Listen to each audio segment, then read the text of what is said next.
당신 안에 있습니다. 이렇게 인사 나누겠습니다. 천국이 당신 안에 있습니다. 또 한 번 더 하겠습니다. 천국이 내 안에 있습니다. 이렇게 또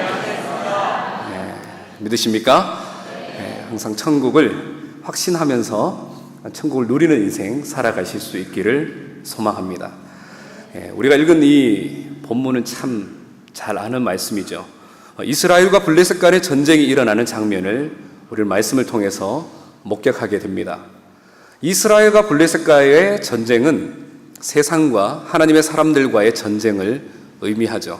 하나님의 사람이 어떻게 싸워야 하는가? 성경은 항상 블레셋이라든지 암몬이라든지 이방 민족들을 통하여서 이렇게 전쟁이 쳐들어오는 장면들을 통해 우리에게 많은 교훈을 줍니다. 그리스도인은 과연 세상에서 어떻게 싸워야 하는가? 세상과의 싸움에서 무엇을 가지고 싸워야 하는가를 살펴봐야 한다는 것이죠. 오늘 본문의 말씀을 우리가 잘 이해하기 위해서는 고대 전쟁의 성격을 한번 이해해 봐야 합니다. 고대 전쟁에서는 전쟁에서 이렇게 싸우다가 힘겹게 진행이 되거나 끝이 나지 않으면 양편 장수끼리 나와서 결투를 하여서 승부를 갈라냅니다. 오늘 말씀에 나오는 전쟁도 그런 맥락의 전쟁이라는 거죠. 말씀을 보면 블레셋에서 골리앗이라는 장수가 나와서 싸움을 돋구는 장면을 봅니다. 읽은 말씀 앞에 나오는 8절 이하를 보면 블레셋 장수 골리앗이 나와서 하는 말이 전쟁 오래 끌 것이 있느냐? 너희 중에 한 장수를 택하여서 나와라. 싸워서 나를 죽이면 우리가 너희 종이 되고 만일 내가 이기면 또 그를 죽이면 너희가 우리의 종이 되리라 하는 이런 모욕적인 말로 싸움을 선동하죠. 16절을 보면 골리앗이 40일을 아침 저녁으로 이렇게 모욕적인 말을 하지만 아무도 대항할 사람이 없었다고 말씀을 합니다. 당시 이스라엘에는 이 40만이라는 큰 대군이 이렇게 엘라 골짜기에 진을 치고 있었지만 무서워서 벌벌 떨며 그에게 상대할 사람이 없었다는 것이죠. 그럴 만한 것이 4절 이하를 보면 키가 6규빗 한 뼘이나 되는데 밑으로 한 사람은 약 3m 정도 되는 것이고요. 머리에는 노투구, 몸에는 철판 갑옷, 그런 무장을 했는데 그 무게가 5,000세겔이나 된다고 합니다. 한 70kg, 80kg 정도 된다는 것이죠. 제 몸무게와 비슷하게 그렇게 나가는 갑옷을 입고 나아갔다는 것입니다. 군복만 해도 이 정도 나가는데 창 방패까지 합하면 150kg 정도가 된다고 합니다. 보통 사람 같으면 갑옷과 병기에 깔려 죽을 정도의 무게이죠. 그러니 아무도 나서지 못하고 심지어 이 골리앗의 모습을 보고 도망치는 사람들도 많았다고 합니다. 이러한 모습은 세상이 우리를 향해 나오는 모습과 같습니다. 내가 이 정도다. 나 이렇게 큰 존재다. 나에게 굴복해라 하면서 나오는 모습과도 같다는 것이죠. 그때 이 어린 다윗이 아버지 이새의 심부름으로 이 세 형이 전쟁터에 나간 것을 보고 이 세 형들에게 도시락을 전달하러 가게 됩니다. 이때 이제 골리앗이 전과 같이 싸움을 돋구는 모습, 이스라엘을 모욕하며 이렇게 싸움을 선동하는 모습을 보고 26절에 이야기를 합니다. 이 할례받지 않는 블레셋 사람이 누구이기에 살아계신 하나님의 군대를 모욕하겠느냐 하면서 당시 이스라엘 왕 사울 왕 앞에 나아가서 32절에 낙담하지 말 것이라 이렇게 말씀을 합니다. 일개 목동인 또 어린 소년이 왕에게 가서 낙담하지 마세요라고 한다는 것은 굉장한 용기가 있는 것이죠. 마치 어디 총골짜기의 시골 소년이 미국 대통령을 찾아가서 각하 적군의 위협 때문에 아무것도 두려워하지 마십시오라고 말하는 것과 같다는 것입니다. 이때 사울왕은 다윗의 모습을 보고 네가 큰 소리 치고 있지만 너도 별 볼 일 없다라고 이야기를 하면서 33절에 이렇게 이야기합니다. 네가 가서 저 블레셋 사람과 싸울 수 없으리니 너는 소년이요 그는 어려서부터 용사임이니라 이렇게 말씀을 하죠. 다시 말하면 게임이 안 된다는 말입니다. 골리앗과 다윗의 싸움은 누가 봐도 게임이 안 되는 싸움이죠. 그런데 결과는 다윗이 이겼습니다. 그 3m의 거구, 그 무거운 노트구, 철갑옷, 녹경갑, 중무장한 골리앗이지만 다윗의 물맷돌 한 개에 나가 떨어졌다는 것이죠. 이 싸움은 성도와 세상과의 싸움을 의미합니다. 육신의 눈으로 보면 세상은 또 정말 우리가 맞닥뜨리는 그런 환경들은 교회보다 성도보다 더 막강해 보일지도 모른다는 것이죠. 하지만 우리는 눈에 보이는 것으로 싸우는 것이 아니라 눈에 보이지 않는 것으로 싸우기에 세상이 아무리 강해 보일지라도 그들이 알지 못하는 무기로, 하나님의 백성 성도가 가져야 할 무기로 세상과 맞서 싸운다면 늘 승리할 수밖에 없고 늘 이길 수밖에 없고 승리의 전리품들을 가지고 살아갈 수밖에 없다는 것입니다. 오늘 말씀을 보면 다윗이 이 싸움에 나섰을 때 제일 먼저 큰형 엘리압이 말립니다. 28절 이하를 보면 큰형 엘리압이 다윗에게 노를 바라여 이르되, 노를 바라면서까지 말리는데요, 네가 어찌하여 이리로 내려왔느냐? 들에서 양이나 칠 것이지 너가 참 건방지구나, 건방진 교만이 널 뭐 착각하는구나 라고 이야기를 합니다. 다윗은 그런데 이런 상황들을 전혀 고려하지 않고 세상이 말리고 세상이 지금 만류하고 있고, 그래서 세상의 두려움을 전혀 개의치 않고 왕에게까지 나아가서 낙담하지 말라고 이야기하며 담대하게 나아가는 모습을 보게 됩니다. 다윗은 어떻게 이렇게 담대할 수 있었을까? 우리 그 비밀을 살펴보고자 합니다. 이것이 바로 다윗의 무기요, 오늘날의 이 성도들이 우리가 갖추어야 할 무기이기 때문입니다. 오늘 말씀은 다윗의 위대함을 말하려는 것이 아니죠. 다윗과 함께 하시는 하나님의 위대하심, 하나님의 역사를 말하고 있다는 것입니다. 그렇다면 오늘도 우리가 다윗과 함께 하셨던, 이 하나님께서 다윗에게 주셨던 그 영적 무기를 가지고 세상과 함께 맞서 싸운다면 우리는 승리하는 믿음의 용사들이 될 수 있을 줄로 믿습니다. 그럼 다윗이 갖고 있던 보이지 않는 무기가 무엇인가? 첫 번째로 그것은 은혜라는 무기입니다. 은혜가 무엇입니까? 바로 하나님의 사랑의 체험이죠. 이제까지 나와 함께 하셨고 나를 다스려 주셨고 나와 동행하여 주신 이 하나님의 은혜를 우리가 알고 살아야 한다는 거죠. 34절 이하를 보면 다윗이 사울에게 말하되, 주의 종이 아버지의 양을 지킬 때에 사자나 곰이 와서 양떼에게 새끼를 물어가면 내가 따라가서 그것을 치고 그 입에서 새끼를 건져내었고 그것이 일어나 나를 해하고자 하면 내가 그 수염을 잡고 그것을 쳐 죽였나이다. 주의 종이 사자와 곰도 쳤은즉 살아계시는 하나님의 군대를 모욕한 이 할례받지 않은 블레셋 사람이리까 그가 그 짐승의 하나와 같이 되리이다. 이렇게 말씀을 하죠. 다윗은 비록 어리지만 자기를 주의 종이라고 이야기를 합니다. 늘 주님을 따르며 늘 주님을 왕으로 모시며 살아왔던 이 다윗의 삶을 우리가 볼 수가 있다는 거죠. 37절에 이렇게 말씀하죠. 우리 다 같이 한번 받겠습니다. 시작. 여호와께서 나를 사자의 발톱과 곰의 발톱에서 건져내셨은즉 나를 이 블레셋 사람의 손에서도 건져내시리이다. 아멘. 하나님의 은혜로 내가 사자와 곰을 물리쳤다는 이야기입니다. 지난 날부터 지금까지 나를 도우시고 지키시고 사랑하시는 하나님, 그분의 은혜가 바로 성도의 무기라는 말씀이죠. 많은 교회들이 부흥을 외칩니다. 우리 부서가 부흥하기를 원합니다. 우리 목장이 부흥하기를 원합니다. 우리 교회가 부흥하기를 원합니다 라고 이야기를 하지만 부흥의 절대적인 비결이 무엇입니까? 부흥의 절대적인 비결은 바로 하나님의 은혜입니다. 하나님의 은혜를 체험한 자는 강해집니다. 강건해집니다. 은혜를 직역하면 하나님이 값없이 주시는 하나님의 선물인데요, 우리가 은혜 많이 이야기하지만 은혜를 알지 못하는 사람에게 은혜 이야기하면 잘 모르는 것을 경험하게 됩니다. 여러분, 은혜가 무엇입니까?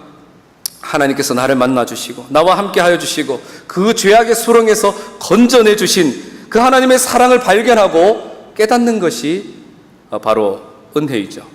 그래서 은혜 받은 사람이 제일 먼저 하는 일이 죄에 대한 자각입니다. 내가 죄인이었구나. 그러면서 괴로워합니다. 내가 이 정도로의 죄인이었는데 내가 이제까지 뭐 했을까 하는 죄에 대한 자각과 함께 내가 어떻게 하면 죄를 씻을 수 있을까 하며 예수님의 십자가를 발견하죠. 그러면서 죄된 자기를 부인하고 겸손해집니다. 그리고는 그 하나님의 감격에, 하나님의 은혜의 감격에 휩싸여서 내가 하나님 나라를 위해서 뭐 할 일 없습니까? 내가 하나님의 교회를 위하여서, 하나님 나라를 위하여서 뭐 할 것이 없습니까? 라고 이야기한다는 것이죠. 그래서 충성, 봉사, 감사, 찬송하며 살아가게 됩니다. 예전에 제가 청년부를 담당할 때 일입니다. 왠지 청년부 임원을 뽑고 싶지 않은 거예요. 그래서 이렇게 이야기를 했습니다. 하나님께 받은 은혜가 감사해서 하나님의 일 하고 싶어 안 달란 사람 손들어라. 그렇게 하니까 2명 들더라고요. 2명 뽑아가지고 또 너희들이 원하는 한 2명 데리고 우리 함께 일해보자. 이렇게 한 적이 있습니다. 그러니까 그 친구들 중심으로 얼마나 큰 은혜가 있었는지 모릅니다. 하나님의 일을 하는 데 있어서도 참 수월하고 진행이 편하고 잡음이 없는 그러한 한 해를 맞이하게 됐는데요. 이런 은혜가 중요하다는 것이죠. 은혜는 하나님과의 만남입니다. 하나님과의 만남 없이는 은혜를 알 수 없습니다. 그래서 안타까운 사실은 내가 교회 다니는 짬밥이 10년이다, 20년이다 해도 은혜를 모를 수 있다는 거죠. 그러나 하나님의 사람은 은혜가 찾아온다는 것이죠. 하나님의 은혜가 주어진다는 것입니다. 폭포수와 같은 은혜가 부어지고 있는데 그것을 깨닫기만 하면 우리는 성경의 위대한 인물처럼 살아갈 수 있다는 것이죠. 로마서 12장 3절에 사도 바울은 이렇게 고백합니다. 내게 주신 은혜 너희 중 각 사람에게 말하노니 내게 주신 은혜가 있다라고 고백을 합니다. 이 하나님의 은혜로 사도 바울은 모든 고난을 뛰어넘고 하나님의 사명을 감당했다는 것이죠. 하나님의 은혜가 임해지면 내게 감사가 넘쳐나고 생명이 흐르고 구원의 감격이 넘치기 때문입니다. 천재는 노력하는 자를 이길 수 없다 그러죠. 노력하는 자는 즐기는 자를 이길 수 없다고 합니다. 즐기는 자를 이길 수 있는 사람은 누구일까요? 감사하는 자를 이길 수 없다고 합니다. 우리가 매 순간 매사에 감사하면서 우리가 가정생활을 하고 직장생활을 하고 공부를 한다면 그것만큼 능률이 오르는 일도 없을 것이고 그것만큼 능력이 넘치는 일도 없을 것이라는 말씀이죠. 오늘 여러분들이 이 귀한 교회에 나오셨는데 나오실 때에도 감사함으로 나올 때에 큰 은혜가 임한다는 것이죠. 사도 바울을 생각할 때 이 사람 참 고난을 잘 극복하는구나 생각할 수 있는데요. 고린도후서 11장 12장을 보면 강의 위험, 동족의 위험, 바다 위험, 많은 위험들을 뛰어넘는 그런 모습을 보게 됩니다. 승리하자 외친다고 이긴 것이 아니라는 거죠. 사도 바울이 이 숱한 고난을 이겨냈던 이유는 바로 은혜 받았기 때문입니다. 오늘날 많은 교회들이 힘을 잃어가고 있고 세상으로부터 지탄받는 이유가 무엇입니까? 은혜가 없기 때문입니다. 내가 봉사하는 부서도 가정도 아니 목장이나 사도해도 은혜가 없다면 이렇게 말라가는 것이죠. 하나님 은혜를 부어주시옵소서 우리는 기도해야 할 줄로 믿습니다. 은혜가 충만해야 하는데 우리가 은혜를 회상할 때가 많습니다. 내가 예전에 은혜를 받았지 5년 전에 내게 주신 은혜가 얼마나 컸는지 몰라라고 하고만 있다면 문제라는 것이죠. 지금 그 크신 은혜를 잃어버리지 않도록 해야만 합니다. 고린도후서 6장 2절에 보라 지금은 은혜 받을 만한 때요 지금은 구원의 날이로다 이렇게 말씀을 합니다. 지금 내 안에 은혜가 있도록 우리는 은혜를 간구하며 살아야 한다는 것이죠. 그런데 은혜를 받을 수 있는 토양이 있다고 합니다. 은혜를 아무나 받는 것은 아니고요 겸손한 마음, 좋은 마음밭이어야 은혜를 잘 받아 뿌리를 내릴 수 있다는 것이죠. 야고보서 4장 6절에 말씀합니다. 하나님은 교만한 자를 물리치시고 겸손한 자에게 은혜를 주신다 이렇게 말씀하죠. 어떤 목사님이 설교를 하고 돌아오는데 한 성도님이 선물을 주시더래요. 선물이 다름이 아닌 설교 테이프 20개였습니다. 목사님 이거 듣고 불 좀 받으십시오 이렇게 이야기를 했다고 그래요. 그래서 내가 정말 불 받은 거 보여줄까 확 하려고 했는데 아닙니다. 예, 제가 이거 다 받겠습니다. 감사합니다. 라고 하고 그 20개를 다 들었다고 합니다. 우리가 커뮤니케이션에 은혜가 없는 사람, 이거 받고 은혜 받으라 이렇게 말할 수 있습니다. 하지만 하나님의 사람은, 은혜를 받아들이는 사람은, 은혜를 누리는 사람은 이것이 하나님이 주신 것일 수 있다 하면서 겸손한 사람들은 하나님이 원하시는 것을 이루어낸다는 것이죠. 교만한 사람은 내가 무엇을 이루었다고 생각합니다. 이러면 내 생각에 자기보다 우월하다고 생각하는 사람이 말을 하면 조금 듣고요, 나보다 우월하지 못하고 자기 판단에서 나보다 못한 사람이 뭐라 하면 버럭 화부터 냅니다. 혹시 내 안에 이런 모습이 있지 않을까 생각해 봐야 합니다. 교만한 마음에는 하나님의 은혜가 찾아오기 어렵다는 것이죠. 누가 나에게 힘들게 접근해 오는 경우 우리는 이렇게 생각해야 합니다. 이것이 나의 훈련이구나. 정말 악독하게 상대방이 나를 힘들게 할 때 나를 큰 사람으로 만들어주는, 큰 은혜의 사람으로 만들어주는 고마운 사람이구나 하는 생각을 가져야 한다는 것이죠. 은혜만큼 강력한 것이 없기 때문입니다. 때때로 살기 힘들다 말을 하는 사람들을 봅니다. 어떤 이유에서든지 살아갈 힘을 잃었다는 것이죠. 그러나 다른 말로 표현하면 살아갈 힘을 주시고 대적을 물리치게 하시는 하나님의 사랑을, 하나님의 은혜를 체험하지 못했기 때문에 그런 마음이 생기는 것입니다. 내 안에도 생길 수 있습니다. 그래서 하나님의 은혜를 목회자도 갈구해야 합니다. 하나님의 은혜를 체험한 이 다윗은 오늘 골리앗과 같은 거대한 거구의 이 적군이 다가오더라도 그 문제 앞에 주저하지 않고 내게 주신 은혜가, 내가 받은 은혜가 이 대적보다도 훨씬 더 크기에 넉넉히 이길 힘을 가지고 승리했다는 것이죠. 하나님의 능력을 크게 보실 수 있기를 소망합니다. 성도의 좋은 무기는 바로 은혜라는 사실을 알고 이 은혜 속에 살면서 악한 대적과의 싸움에서 늘 승리하는 승리자가 되실 수 있기를 소망합니다. 두 번째로 이 성도의 영적 무기는 바로 하나님의 백성으로서의 자존감입니다. 골리앗이 어린 다윗을 보고 업신여기며 하는 말이 오늘 네가 나를 개로 여기고 막대기를 가지고 내게 나와왔느냐 하고 네가 네 살을 공중의 새들과 들짐승들에게 주리라 이렇게 말을 합니다. 이때 다윗이 맞받아치면서 하는 중요한 말이 있죠. 45절도 우리 다 같이 읽어보겠습니다. 시작. 너는 칼과 창과 단창으로 내게 나아오거니와 나는 만군의 여호와의 이름 곧 네가 모욕하는 이스라엘 군대의 하나님의 이름으로 내게 나아가노라. 아멘. 하나님의 이름이 모욕을 당하고 있을 때 내 살 길만 찾으면서 도망치고 다니고 그리고 무서워하고 다니는 것은 하나님의 백성으로서의 삶이 아니라는 것입니다. 하나님의 선민으로서, 하나님의 백성으로서의 자존감을 가지고 나아간다는 것이죠. 내가 하나님의 백성이다, 이 선민의식을 가지고 나아갈 때에 그 자존감은 그 어떤 것으로도 막을 수 없고 묶어 놓을 수 없었다는 것입니다.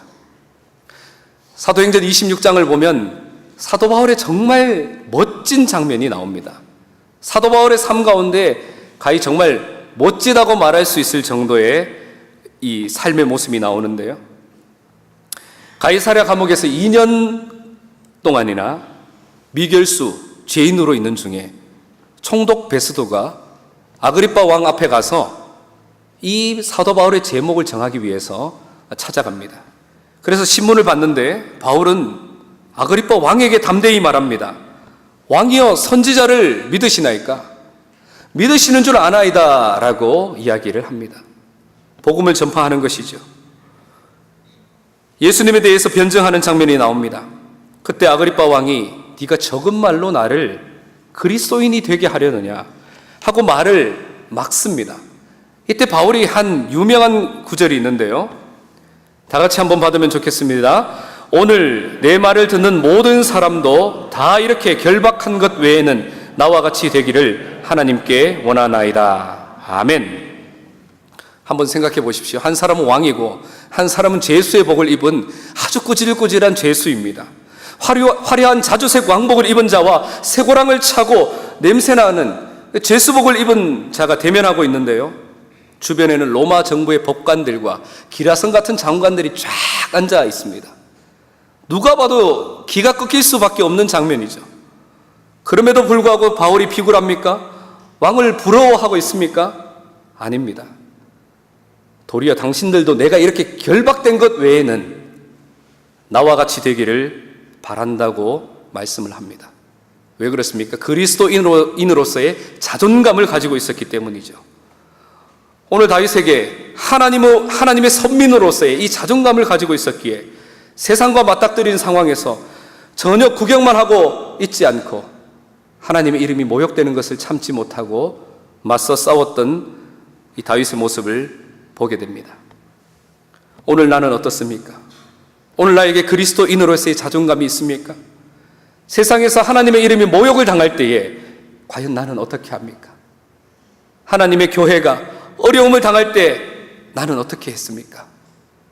우리가 더욱 믿음으로 맞설 수 있기를 소망합니다. 그리스도인으로서의 자존감은 다윗과 같이, 바울과 같이 골리앗도 막아설 수 없고 로마 정권도 묶어놓을 수 없다는 것을 기억해야 한다는 것이죠. 우리가 이 하나님의 선민으로서의 의식, 선민으로서의 이 자세를 가지고 있을 때에 사명을 잘 감당할 수 있습니다. 자존심을 세워야 할 때 세워야 한다는 것이죠.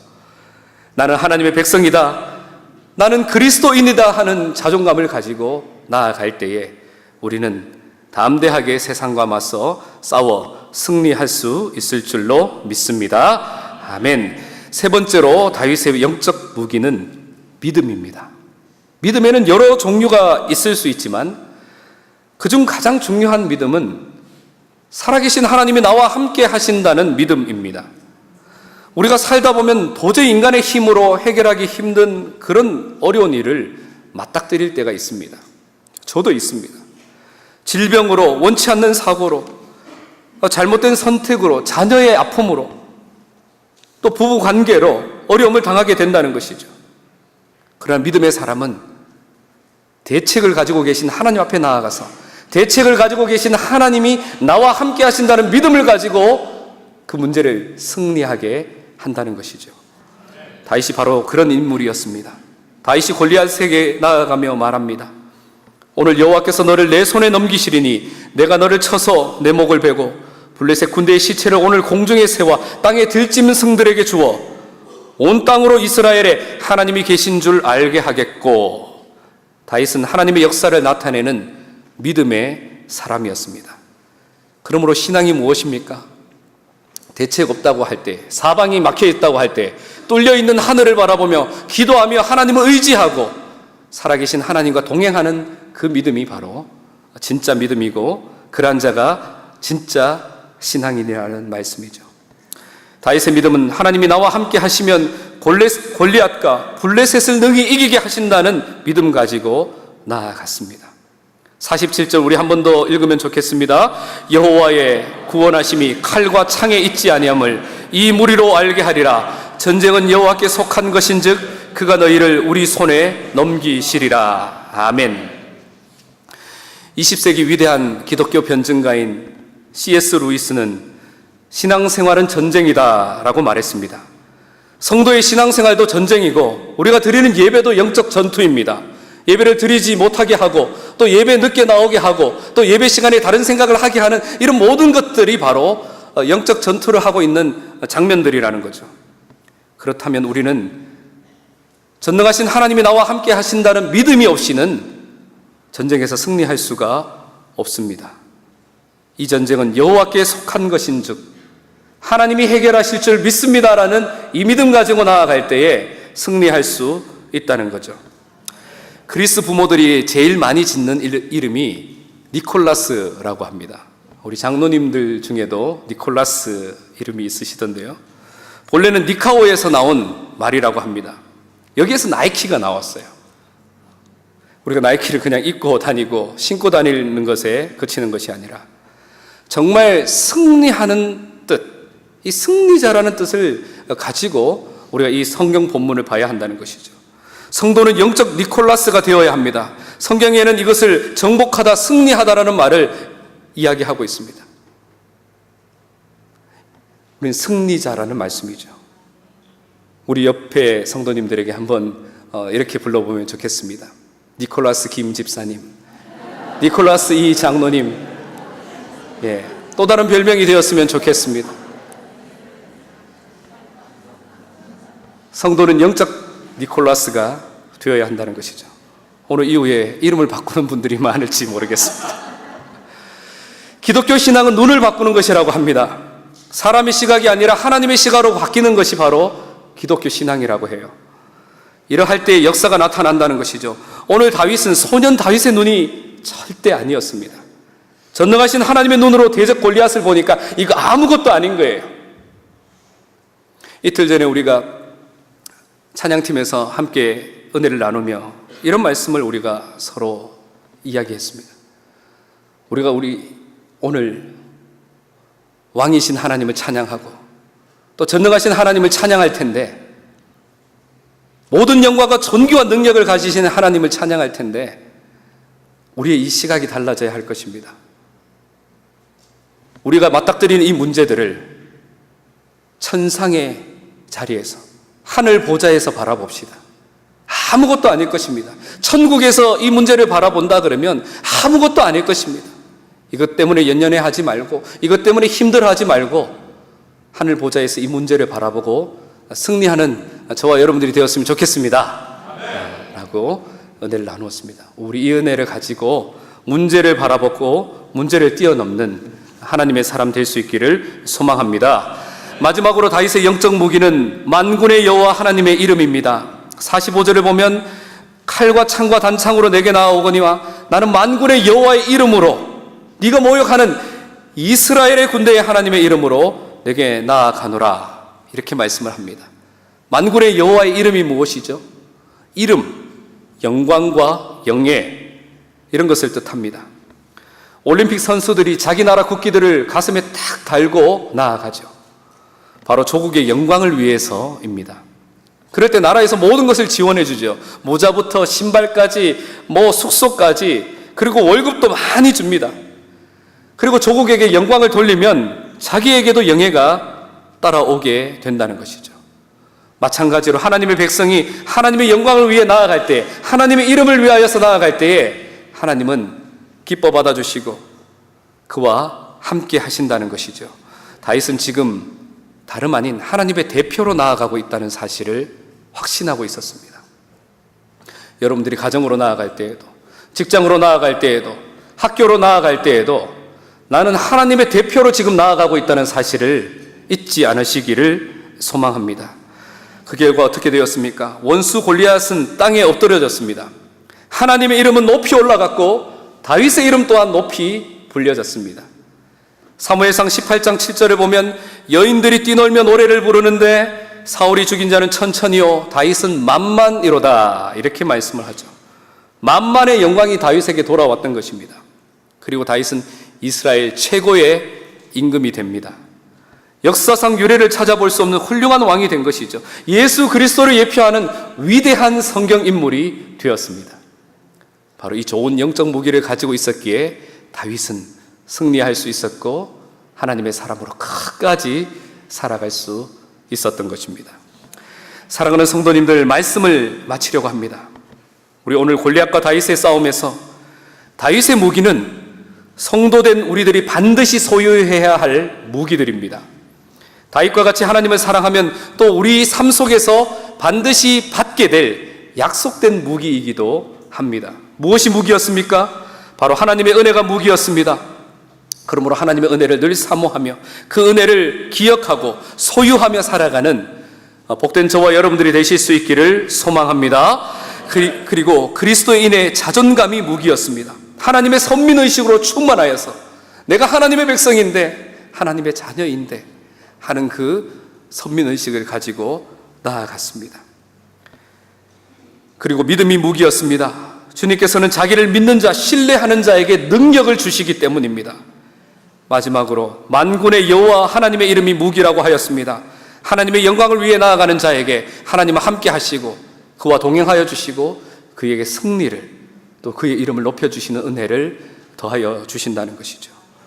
그러므로 오늘 우리 주신 말씀을 늘 기억하면서 하나님의 자녀로서, 하나님의 백성으로서, 그리스도의 좋은 군사로서 이러한 영적 무기들을 잘 갖추어서 골리앗과 같은 세상 문제가 내 앞에 놓여 있더라도 그 세상 문제를 하늘의 시각으로, 하늘 보좌의 시각으로 바라보고 능히 승리할 수 있는 복된 저와 여러분들이 다 되시기를 주님의 이름으로 축복합니다. 아멘. 기도드리겠습니다. 사랑과 은혜가 풍성하신 하나님 아버지, 오늘도 생명의 말씀을 통하여 은혜 주시니 감사를 드립니다. 주신 은혜 가지고 세상의 대적과 싸워 승리할 수 있는 믿음 더하여 주시옵소서. 하늘나라 백성 그리스도인으로서의 자존감을 가지고 능력 있게 살아가는 저희들 되기를 원하오니 하나님 은혜 베풀어 주시어서 세상의 눈이 아닌, 더 이상 세상 시각이 아닌 하나님의 시각을 가지고 세상과 싸워 승리하는 저희들 되게 하여 주시옵소서.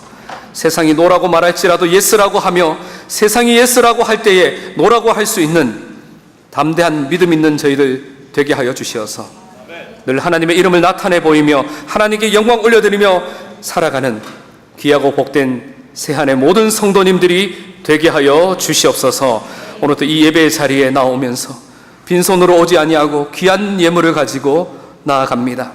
감사로, 11조로, 선교로, 건축 헌금 외에 기타 여러 헌금으로 드리는 예물을 주여 기쁘게 받아주시고 쓰여지는 재정 위에 축복하여 주시어서 이 재정이 쓰여지는 곳마다 하나님의 나라가 확장되며 주의 복이 흘러가는 역사가 나타나게 하여 주시옵소서. 사모는 모든 심령들 위해 은혜 주실 줄 믿사오며 모든 말씀 은혜의 근원 되신 예수님의 이름으로 기도드리옵나이다. 아멘.